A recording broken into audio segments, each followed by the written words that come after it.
Well, let's turn together, shall we, to Genesis 45 today and hear of this blessed reunion in this deeply divided family. Genesis 45, verse 1. Then Joseph could no longer control himself before all his attendants, and he cried out, "Make everyone leave my presence." So there was no one with Joseph when he made himself known to his brothers. And he wept so loudly that the Egyptians heard him, and Pharaoh's household heard about it. Joseph said to his brothers, "I am Joseph. Is my father still living?" But his brothers were not able to answer him because they were terrified at his presence. Then Joseph said to his brothers, "Come close to me." When they had done so, he said, "I am your brother Joseph, the one you sold into Egypt. And now do not be distressed and do not be angry with yourselves for selling me here, because it was to save lives that God sent me ahead of you. For 2 years now there has been famine in the land, and for the next 5 years there'll be no plowing and reaping. But God sent me ahead of you to preserve for you a remnant on earth and to save your lives by a great deliverance. So then it was not you who sent me here, but God. He made me he made me father to Pharaoh, lord of his entire household and ruler of all Egypt. Now hurry back to my father and say to him, this is what your son Joseph says. God has made me lord of all Egypt. Come down to me, don't delay. You shall live in the region of Goshen and be near me, you, your children and your grandchildren, your flocks and herds and all you have. I will provide for you there because 5 years of famine is still to come. Otherwise, you and your household and all who belong to you will become destitute. You can see for yourselves, and so can my brother Benjamin, that it is really I who am speaking to you. Tell my father about all the honor accorded me in Jerusalem, in Egypt, and about everything you have seen, and bring my father down here quickly." Then he threw his arms around his brother Benjamin and wept, and Benjamin embraced him, weeping. And he kissed all his brothers and wept over them. Afterwards, his brothers talked with him. When the news reached Pharaoh's palace that Joseph's brothers had come, Pharaoh and all his officials were pleased. Pharaoh said to Joseph, "Tell your brothers, do this, load your animals and return to the land of Canaan, and bring your father and your families back to me. I will give you the best of the land of Egypt, and you can enjoy the fat of the land." You are also instructed to tell them, "Do this, take some carts from Egypt for your children and your wives, and get your father and come. Never mind about your belongings, because the best of all Egypt will be yours." So the sons of Israel did this. Joseph gave them carts as Pharaoh had commanded, and he also gave them provisions for their journey. To each of them he gave new clothing, but to Benjamin he gave 300 shekels of silver and 5 sets of clothes. And this is what he sent to his father: 10 donkeys loaded with the best things of Egypt, and 10 female donkeys loaded with grain and bread and other provisions for his journey. Then he sent his brothers away. As they were leaving, he said to them, "Don't quarrel on the way." So they went up out of Egypt and came to their father Jacob in the land of Canaan. They told him, "Joseph is still alive. In fact, he is ruler of all Egypt." Jacob was stunned. He did not believe them. But when they told him everything Joseph had said to them, and when he saw the carts Joseph had sent to carry him back, the spirit of their father Jacob revived. And Israel said, "I am convinced my son Joseph is still alive. I will go and see him before I die." Wow, what a dramatic start to this chapter. And just put yourself in the brothers' shoes. They have been on this ridiculous roller coaster in their visits to Egypt, accused of spies, having to promise to bring their younger brother and leaving a brother behind. On the way home, they discover silver in their sacks. They go home and tell their father he's not going to let them take Benjamin. Then the food runs out and they say, "We've got to," and they get back to Egypt, and they're welcomed by the Lord of Egypt, this powerful political figure who's in charge of the grain, into his house. They're sat and feasted and talked to, and then they head home thinking, wow, and they've got Simeon with them, it's all worked out. And then the cup is found in Benjamin's sack, and they're hauled back and threatened, and Judah makes this hugely emotional appeal at the end of 44, showing the change of heart of the brothers. And it's just all so intense, and it just boils over at the beginning of chapter 45 as Joseph can no longer control himself, and he just sends all the Egyptians out, all his servants, all his attendants. He doesn't want anyone there apart from he and his brothers. And then he bursts into tears so loudly that the Egyptians, all the attendants around the rest of the property, can hear him. And the news spreads very quickly to Pharaoh's household, presumably they're on a similar plot.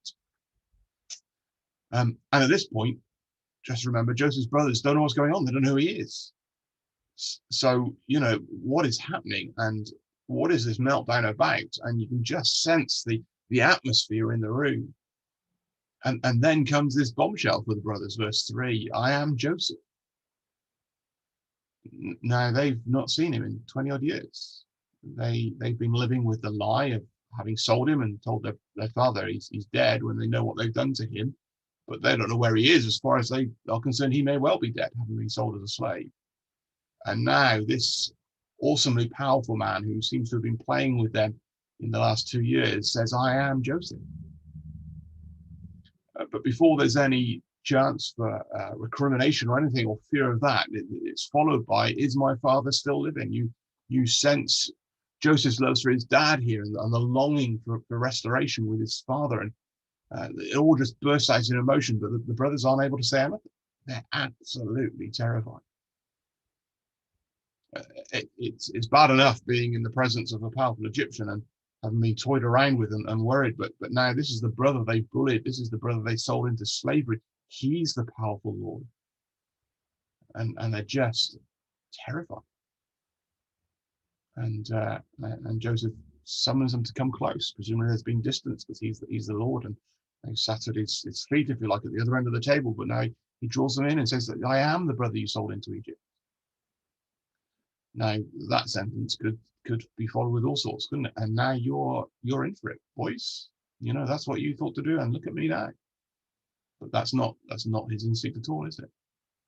I am your brother Joseph, the one you sold to Egypt. And now do not be distressed and be not angry with yourselves for selling me here, because it was to save lives that God sent me ahead of you. Joseph has got to this point now where he's able to recognize God's providence in this story, understands how it's fitted together. And although his brothers should rightly be angry at themselves for the wickedness of selling their brother, Joseph is able to stand before them and say, yeah, but hang on, don't be angry with yourselves.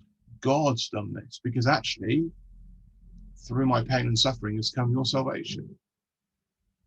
God has sent me ahead of you to preserve for you a remnant on earth and to save your lives by great deliverance. The family of God would have been ended were it not for God's providence in bringing me here. And so Joseph's able to conclude in verse 8, it's not you who sent me here, but God. He's put me in this position. He's made this possible for the benefit of our family, for the furtherance of the family of God. And so Joseph bears no ill will to his brothers because he understands what God is doing and is able to trust that, to rest in God's will. And then he urges his brothers to go back to his father and let him know what's happened, and to come down and live with him in Egypt so he can provide for them. And then there's this mass family weeping as they're all reconciled. And notice that the reconciliation then spills out. So not only is there joy with Joseph and his brothers as he's able to embrace them, but then Pharaoh's palace hears of the news, and they're excited and pleased by this reconciliation. And then finally, when the brothers go home and tell Jacob, bear in mind that he's thought Joseph's been dead for 20 years, their lives being deeply ingrained and perpetually maintained, there's a lot of unbelief to overcome. And finally, Jacob is able to say right at the end, I'm convinced my son Joseph is alive. I'll go and see him before I die. But just notice what it says just before that. The spirit of their father Jacob revived. In this reconciliation, there is a revival of spirits. It's a blessing. It's a joy. Division and tension weighs down, destroys spirit, suppresses joy. And in this reconciliation, then there is this great joy. And that just gives us a link, doesn't it, into what Jesus teaches us in the New Testament. That when there is reconciliation, when a sinner repents, when a lost human being, precious in God's sight, turns back to the Father, that there is rejoicing in heaven. And that actually God sent his son to provide that very reconciliation. Although humans treated him so ill and put him on the cross and rejected him, actually all of that was done as part of God's will to save the very human beings who were rejecting him. And in turning to him, as he reveals himself to us for who he is, and we turn to him in repentance and faith, reconciliation comes and it spills into great joy. And there's great power in a reconciled family.